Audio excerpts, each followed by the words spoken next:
जय श्रीमन नारायण। आइए, आपका फिर से स्वागत है आपके अपने YouTube चैनल में। तो प्रिय बंधुओं, आज आप सुनेंगे स्कंद पुराण के अंतर्गत कार्तिक मास महात्म्य के 6वें अध्याय की कथा। प्रिय बंधुओं, आपने अभी तक पिछले अध्यायों की कथा श्रवण नहीं की है तो कृपा करके अवश्य श्रवण करें। हमारे YouTube चैनल पर कार्तिक मास महात्म्य के पिछले सभी अध्यायों की कथा अपलोड हो चुकी है। वहां पर आपको सभी पिछले अध्यायों की कथा श्रवण करने के लिए मिल जाएगी। तो प्रिय बंधुओं, कार्तिक मास के महीने में स्कंद पुराण की कथा अवश्य सुननी चाहिए। जो भी भक्त सच्ची श्रद्धा के साथ कार्तिक मास महात्म्य की कथा श्रवण करता है तो उसके पिछले सभी पाप ताप संताप नष्ट हो जाते हैं और उसके ऊपर भगवान विष्णु की असीम अनुकंपा बनी रहती है। उसके घर में हमेशा सुख समृद्धि बनी रहती है।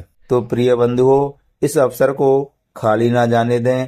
कार्तिक का पावन पावन महीना चालू हो चुका है तो सभी भक्तगण कथा को अवश्य श्रवण करें और अपने जीवन को धन्य बनाएं। स्कंद पुराण के प्रथम अध्याय में विष्णु भगवान नारद जी से कहते हैं कि हे नारद, जो भी प्राणी कार्तिक महीने में मेरी कथाओं का सच्ची श्रद्धा और सच्ची भावना के साथ मेरी कथाओं को श्रवण करता है तो वह मेरे दुर्लभ वैकुंठ लोक को प्राप्त करता है। तो आइए प्रिय बंधुओं, कथा प्रारंभ करते हैं। बोलिए विष्णु भगवान की जय, सर्व देवी देवताओं की जय। श्री नारद जी बोले, जब 2 घड़ी रात बाकी रहे तब तुलसी की मृत्तिका यानी कि मिट्टी, वस्त्र और कलश लेकर के जलाशय पर जाए। कार्तिक में जहाँ कहीं भी प्रत्येक जलाशय के जल में स्नान करना चाहिए। गर्म जल की अपेक्षा ठंडे जल में स्नान करने से 10 गुना पुण्य फल की प्राप्ति होती है। उससे 100 गुना पुण्य बाहरी कुएं के जल से स्नान करने से होता है। उससे अधिक पुण्य बावड़ी में और उससे भी अधिक पुण्य पोखर में स्नान करने से होता है। उससे 10 गुना झरनों में और उससे भी पुण्य कार्तिक में नदी स्नान करने से प्राप्त होता है। उससे भी 10 गुना पुण्य वहां होता है जहां 2 नदियों का संगम हो, और यदि कहीं 3 नदियों का संगम हो तो पुण्य की कोई सीमा ही नहीं रह जाती।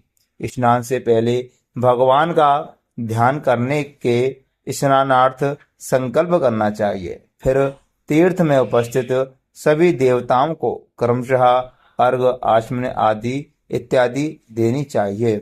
अर्घ मंत्र इस प्रकार है। हे कमलनाथ, आपको नमस्कार है। हे जलशायी भगवान, आपको प्रणाम है। हे ऋषिकेश, आपको नमस्कार है। मेरे दिए अर्घ को आप ग्रहण करें। वैकुंठ, प्रयाग तथा बद्रिकाश्रम में जहाँ कहीं भगवान विष्णु गए वहां उन्होंने 3 प्रकार से अपना पांव रखा था। वहां पर ऋषि वेद यज्ञों सहित सभी देवता मेरी रक्षा करते रहे। हे जनार्दन, हे दामोदर, हे देवेश, आपको प्रसन्न करने हेतु मैं कार्तिक मास में विधि विधान से ब्रह्म मुहूर्त में स्नान कर रहा हूँ। आपकी कृपा से मेरे सभी पापों का नाश हो। हे प्रभु, कार्तिक मास में व्रत तथा विधि पूर्वक स्नान करने वाला मैं अर्घ देता हूँ। आप राधिका सहित ग्रहण करें। हे कृष्ण, हे बलशाली, राक्षसों का संहार करने वाले भगवान, हे पापों का नाश करने वाले प्रभु, कार्तिक मास में प्रतिदिन दिए हुए मेरे इस अर्घ द्वारा कार्तिक स्नान का व्रत करने वाला फल मुझे प्राप्त हो। तत्पश्चात विष्णु, शिव तथा सूर्य का ध्यान करके जल में प्रवेश करके नाभि के बराबर जल में खड़े होकर के विधि पूर्वक स्नान करना चाहिए। गृहस्थी को तिल और आंवले का चूर्ण लगा करके तथा विधवा स्त्री एवं युवती को तुलसी की जड़ की मिट्टी लगा करके स्नान करना चाहिए। सप्तमी, अमावस्या, नवमी, त्रयोदशी, द्वितीया, दशमी आदि तिथियों को आंवला तथा तिल से स्नान करना वर्जित होता है। स्नान करते हुए इन शब्दों का उच्चारण करना चाहिए। जिस भक्ति भाव से भगवान ने देवताओं के कार्य के लिए 3 प्रकार का रूप धारण किया था, वहीं पापों का नाश करने वाले भगवान विष्णु अपनी कृपा से मुझे पवित्र बनाए। जो अमनुष्य भगवान विष्णु की आज्ञा से कार्तिक व्रत करता है, उसकी इंद्र आदि सभी देवता रक्षा करते हैं, इसलिए वह मुझको पवित्र करे। बीजों, रहस्यों तथा यज्ञों सहित वेदों के मंत्र, कश्यप आदि ऋषि, इंद्रादि देवता मुझे पवित्र करें। अदिति आदि सभी नारियां, यज्ञ, सिद्ध, सर्प और समस्त औषधियां व तीनों लोकों के पहाड़ मुझे पवित्र करें। इस प्रकार कह करके स्नान के बाद मनुष्य को हाथ में पवित्री धारण करके देवता, ऋषि, मनुष्यों तथा पितरों का विधि पूर्वक तर्पण करना चाहिए। तर्पण करते समय तर्पण में जितने तिल रहते हैं उतने वर्ष पर्यंत व्रती के पितृगण स्वर्गलोक में वास करते हैं। इसके बाद व्रती को जल से निकल करके शुद्ध वस्त्र धारण करने चाहिए। सभी तीर्थों के सारे कार्यों से निवृत्त होकर के पुनः भगवान विष्णु का पूजन करना चाहिए। सभी तीर्थों के सारे देवताओं का स्मरण करके भक्ति पूर्वक सावधान होकर के चंदन, फूल, पुष्प और फलों के साथ भगवान विष्णु को फिर से अर्घ देना चाहिए। अर्घ के मंत्र का इस प्रकार अर्थ है। मैंने पवित्र कार्तिक मास में स्नान किया है। हे प्रभु, हे विष्णु, लक्ष्मी के साथ आप मेरे दिए हुए अर्घ को ग्रहण करें। तत्पश्चात चंदन, फूल तथा तांबूल आदि से वेद पाठी ब्राह्मणों का श्रद्धा पूर्वक पूजन करें और बारंबार उन्हें नमस्कार करें। ब्राह्मणों के दाएं पांव में तीर्थों का वास होता है, मुंह में वेद और समस्त अंगों में देवताओं का वास होता है। अपने कल्याण की इच्छा रखने वाले मनुष्य को उनका ना तो अपमान करना चाहिए और ना ही उनका विरोध करना चाहिए। फिर एकाग्रचित होकर के भगवान विष्णु की प्रिय तुलसी जी का पूजन करना चाहिए।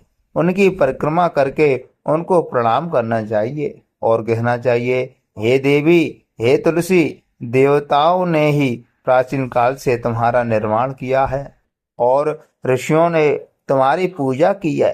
हे विष्णु प्रिया तुलसी, आपको मेरा बारंबार नमस्कार है, आपको मेरा बारंबार नमस्कार है। आप मेरे समस्त पापों को नष्ट करो, मेरे ऊपर अपनी कृपा बनाओ।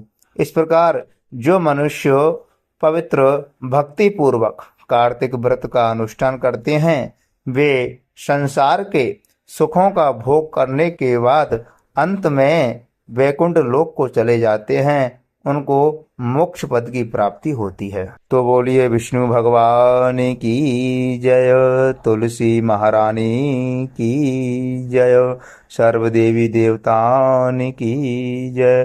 तो प्रिय भक्तों, यह कथा आपको ज़्यादा से ज़्यादा सुननी चाहिए और ज़्यादा से ज़्यादा जरूरतमंद लोगों के पास इस कथा को शेयर करना चाहिए। तो प्रिय बंधुओं, आपने अभी तक हमारे वीडियो को लाइक नहीं किया है तो लाइक अवश्य कर लें, और आपने हमारे चैनल को सब्सक्राइब नहीं किया है या आप हमारे चैनल पर पहली बार आए हुए हैं तो कृपा करके हमारे चैनल को सब्सक्राइब अवश्य कर लें और बगल में लगी बेल आइकन घंटी को भी दबा दें, जिससे कि हमारे द्वारा जो भी जानकारी दी जाए वो आपको प्राप्त हो सके। आप सभी भक्तों को कार्तिक मास की बहुत बहुत हार्दिक शुभकामनाएं एवं बहुत बहुत बधाई। विष्णु भगवान एवं लक्ष्मी माता की कृपा आपके ऊपर हमेशा बनी रहे। आप ऐसे ही हमेशा हंसते मुस्कुराते रहें। यही हमारी भगवान विष्णु एवं माता रानी से प्रार्थना है।